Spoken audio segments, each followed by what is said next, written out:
What's going on, everybody? Today in the Detail Garage, we've got our work cut out for us because the owner of this beautiful Dodge Ram has recently had his vehicle vandalized, and I'm going to show you guys a couple ways to remove it, as well as restore some of that shine.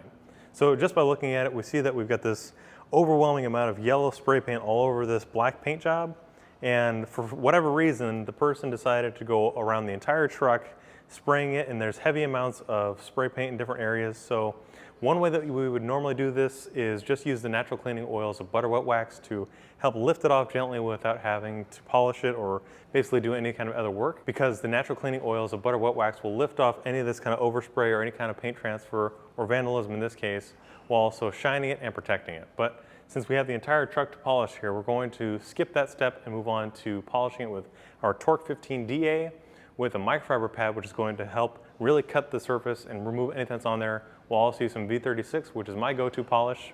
So to start off here, I'm just going to grab my machine and some V36. Now this is the TORQ 15 DA with an orange microfiber pad on the surface. I'm going to show you how to load it up using the V36. Shake up the bottle, and then we'll just apply a few lines to the surface. And what's different about using a microfiber pad is all in the way that you load it. And what I mean by that is, instead of leaving dots or dabs on the surface, what you're going to do is massage it or work it into the fibers. This way it doesn't hit a dry spot, which can create marring or creates an excessive amount of heat. And all you have to do is take your finger and spread it out into the fibers. This is going to help us evenly work the product in, that we're not hitting dry spots, and it's also giving the proper work time for the polish.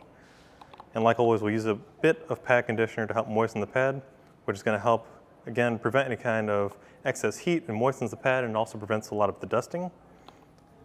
Just a couple sprays to get us started.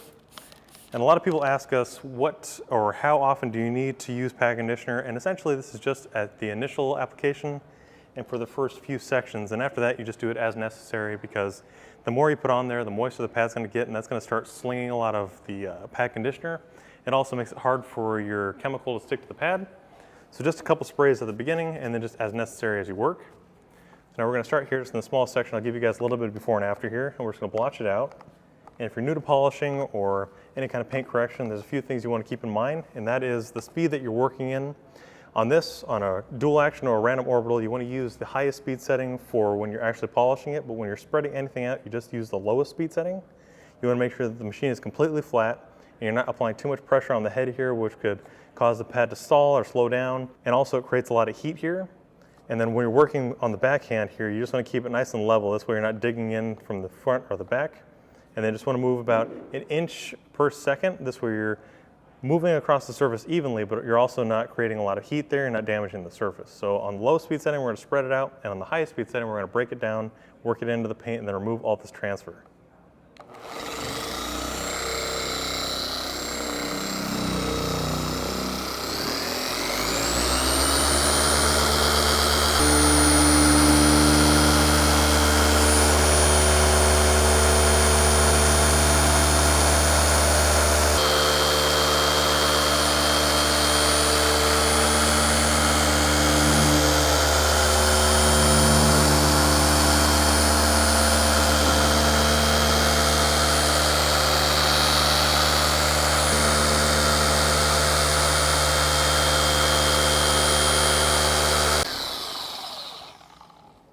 And then basically once your compound or polish has gone basically clear or translucent, you just want to take a clean microfiber towel and buff off the excess. And now you can check your work. So obviously it's removed a lot of that paint transfer, the contamination and vandalism, but also it's removing the scratches and swirls that are underneath that, and it's reviving a deep lustrous shine. So as I had mentioned, there's a couple ways that you can remove this kind of vandalism and overspray, and one way is just by using a little bit of butter wet wax, which has those natural cleaning oils that'll clean it, protect it, as well as add some shine. Now on this vinyl stripe here, normally you want to avoid waxing this, but since this already has a gloss finish, it's safe for that. So we're in luck on that part at least, and what we've got here is just a clean microfiber towel that we've got a little bit of butter wet wax on. We're just going to work it back and forth, not applying too much pressure, but you're just gently working it into the surface, letting the cleaner do its job, letting the wax lift up anything that's on the surface. And you can really see it coming off, which is really pretty amazing for how long this has been on there. As far as we know, it's been on there for at least 24 hours, so it's had plenty of time to cook, and it's been outside, so it's been baking on the surface of the vehicle.